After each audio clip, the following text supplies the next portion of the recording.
এই পর্যায়ে আমরা মাছগুলোকে তুলে নেব।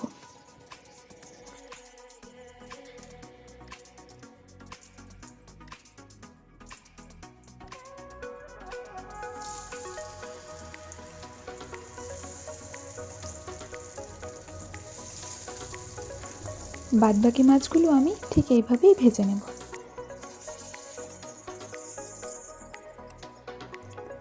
সবগুলো মাছ ভাজা হয়ে গেছে। কেটে নিয়েছি এখানে আলু ও বেগুন। এখানে আমি নিয়ে নিয়েছি 3টি মিডিয়াম সাইজের আলু ও 1টি মিডিয়াম সাইজের বেগুন। এবারে একটি কড়াই আছে বসিয়ে কড়াইটি গরম হয়ে এলে তাতে দিয়ে দেব সর্ষের তেল 1.5 টেবিল চামচ। 1.5 টেবিল চামচ সর্ষের তেলে আমি একে একে সবজিগুলোকে ভেজে নেব। প্রথমে আমি বেগুন ভাজবো, খুবই হালকা করে ভাজবো বেগুন, কারণ বেগুন কিন্তু খুব সহজেই ঝোলে দিলে গলে যায়, তো খুব তাড়াতাড়ি নরম হয়ে যাওয়ার কারণে হালকা করে ভাজবো। দিয়ে দেব সামান্য লবণ ও সামান্য হলুদ।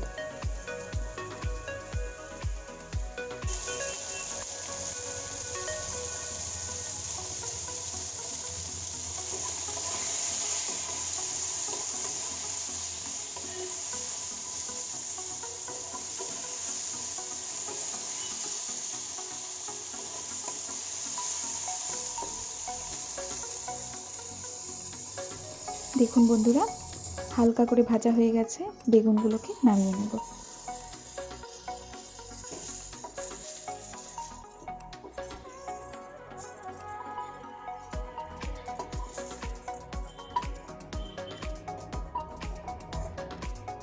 এই একই পাত্রে কেটে রাখা আলুগুলো ভেজে নেব।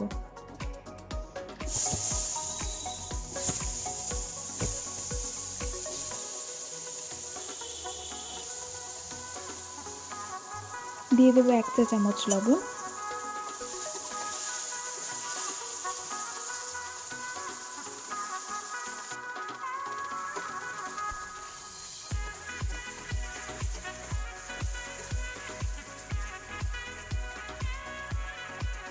দিয়ে দেবো 1/2 চা চামচ হলুদ।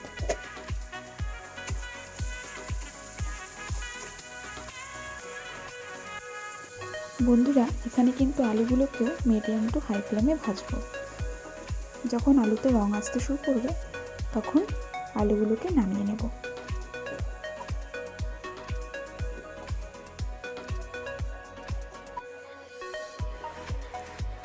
দিয়ে দেব 1 টেবিল চামচ সর্ষের তেল। দিয়ে দেব সামান্য জিরে,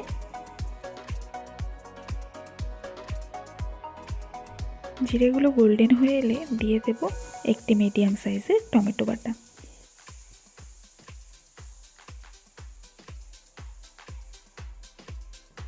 দিয়ে দেব 1 চিমটি পরিমাণে লবণ। টমেটো বাটা সামান্য ভাজা হয়ে এলেই আমি এখানে দিয়ে দেব 2 ইঞ্চ আদা, 3 টেবিল চামচ জিরে ও 5টে কাঁচা লঙ্কা একসাথে আমি বেটে নিয়েছি, সেই বাটাটাই আমি এখানে ব্যবহার করব। আর দিয়ে দেব 1 টেবিল চামচের মতো লঙ্কা গুঁড়ো। দিয়ে দেবো 1 টেবিল চামচ হলুদ। এবারে সব মশলাগুলোকে ভালোভাবে কষিয়ে নেব।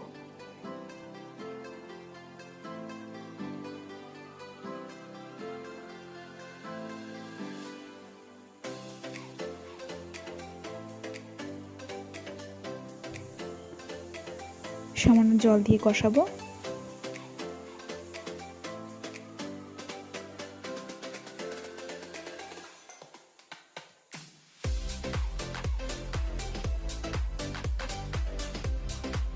মশলার জল শুকিয়ে এলে এখানে আমি দিয়ে দেব আগে থেকে ভেজে রাখা আলুগুলোকে।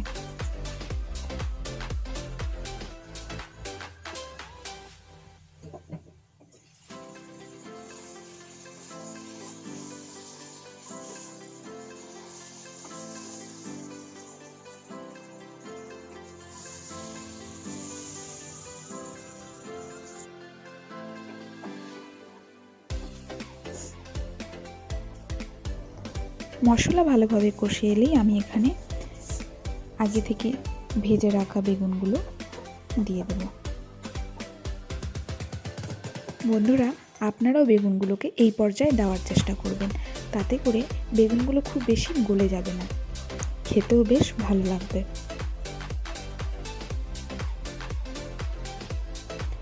দিয়ে দেব পরিমাণ অনুযায়ী জল। আমি এখানে গরম জল ব্যবহার করেছি।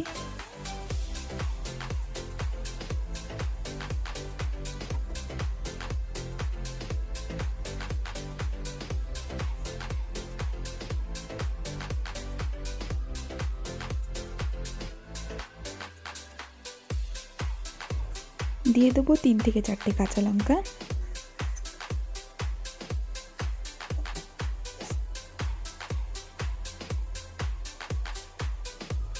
আর দিয়ে দেবো স্বাদ অনুযায়ী লবণ।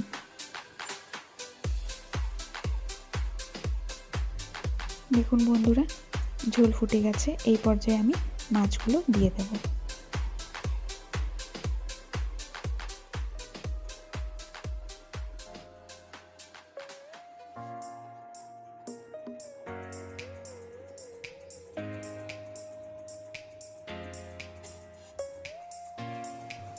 দিয়ে দেব ধনে পাতা।